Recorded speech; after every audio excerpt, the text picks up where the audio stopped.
Hello everyone, namaste. Welcome back to the channel. अगर आप news देखते हैं या पढ़ते हैं तो आपको पता होगा कि 21 अगस्त 2024 को finance minister Nirmala ma'am on 165th year of income tax announce करा है that we will have direct tax code within 6 months। बहुत लोगों को डाउट हुआ होगा कि 165th ईयर कैसे।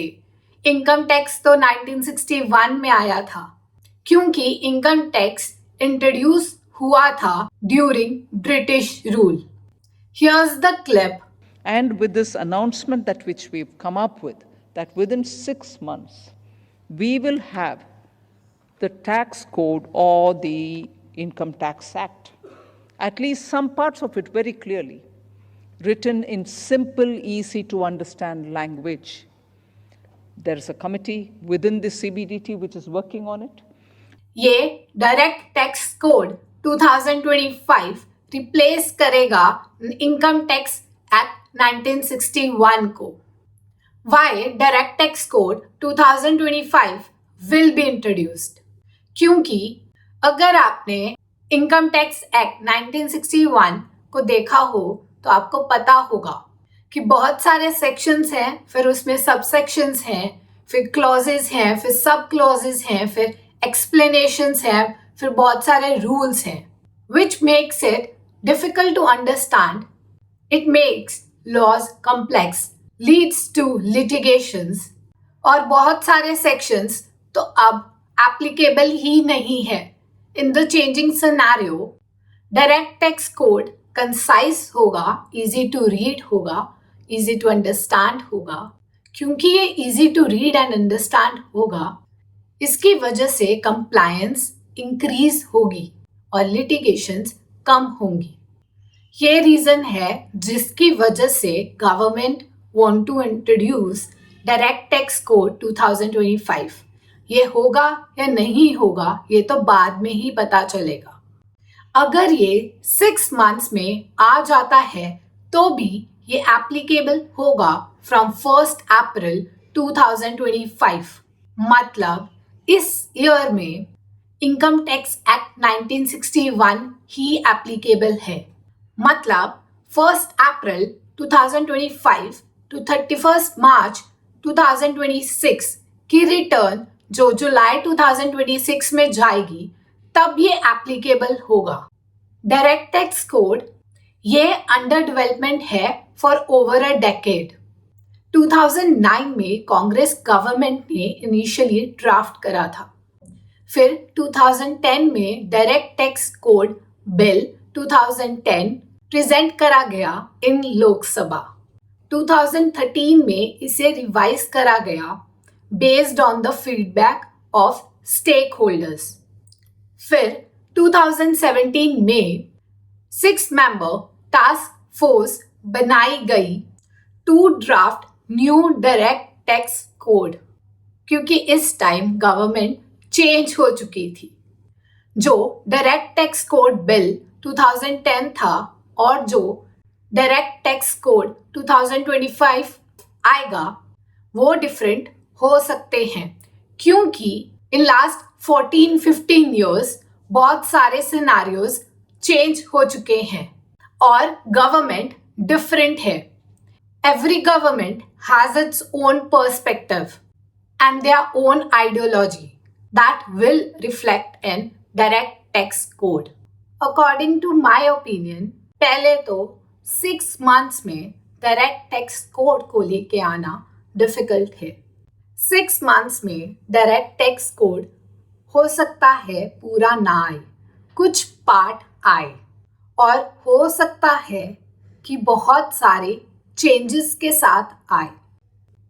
हो सकता है कि ये डायरेक्ट टैक्स कोड में डिले हो, क्योंकि current government is a coalition government and this time we have leader of opposition.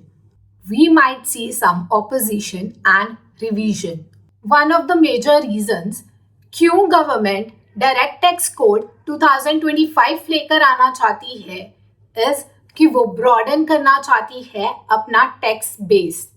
Currently सिर्फ 1% of Indian population contributes to the income tax और गवर्नमेंट ये न्यू कोड से इंक्रीज करना चाहती है अपना टैक्स बेस टू 7.5%।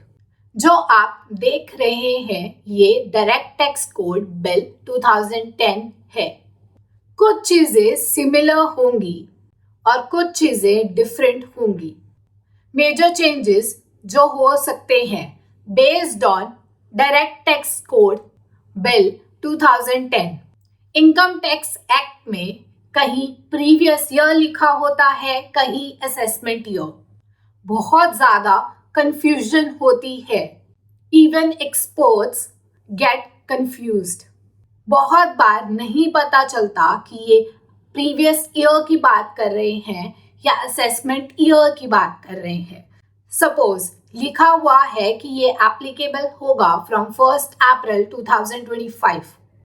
अगर ये प्रीवियस ईयर की बात कर रहे हैं तो ये एप्लीकेबल होगा फ्रॉम 1 अप्रैल 2025।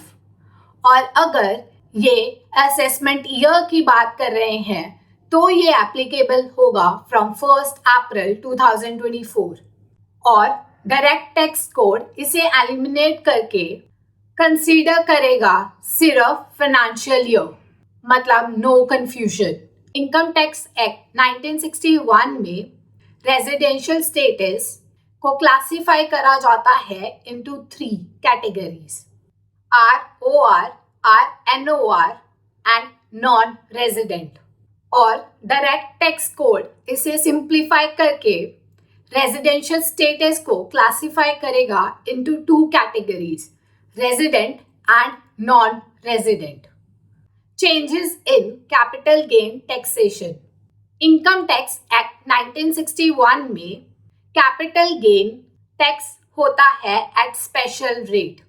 जैसे short term capital gain from the sale of equity or equity oriented mutual fund is taxed at 20%।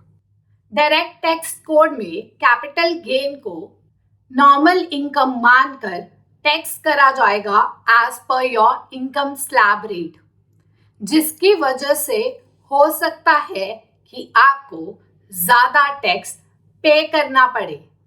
अगर आप हायर टैक्स ब्रैकेट में आते हैं तो आपको ज़्यादा टैक्स पे करना पड़ेगा। हेड्स ऑफ इनकम 1961 में 5 हेड्स हैं और डायरेक्ट टैक्स कोड में भी 5 हेड्स होंगे।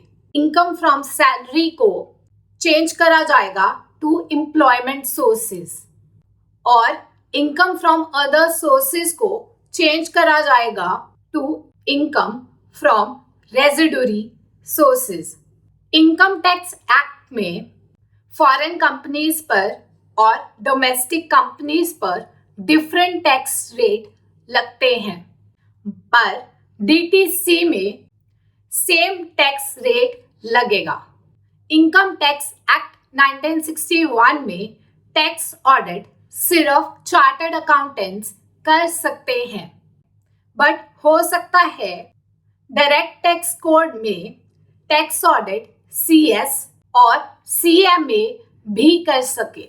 इनकम टैक्स एक्ट 1961 में TDS and TCS her income पर नहीं लगता, बट हो सकता है कि डायरेक्ट टैक्स कोड में कि TCS एंड TDS एप्लीकेबल करा जाए on many forms of income, मतलब जिन पर अभी TDS TCS नहीं लग रहा, हो सकता है उन पर TDS या TCS लगा दिया जाए।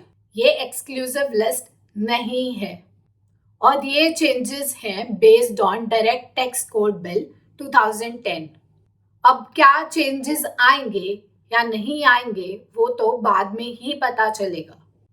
अगर आपने बजट 2024 देखा हो तो उसमें कुछ चेंजेस एप्लीकेबल हैं फ्रॉम 1 अप्रैल 2025 और अब गवर्नमेंट अनाउंस कर रही है direct tax code.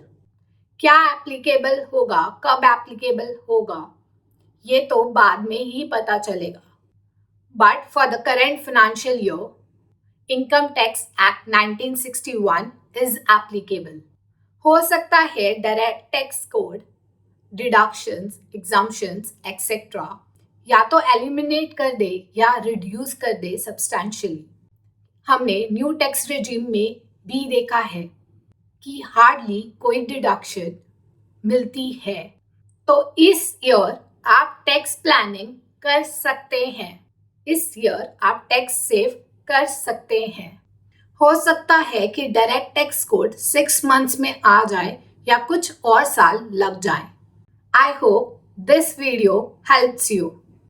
If you like this video, give it a thumbs up and subscribe to this channel for more helpful videos. Thank you. See you next time.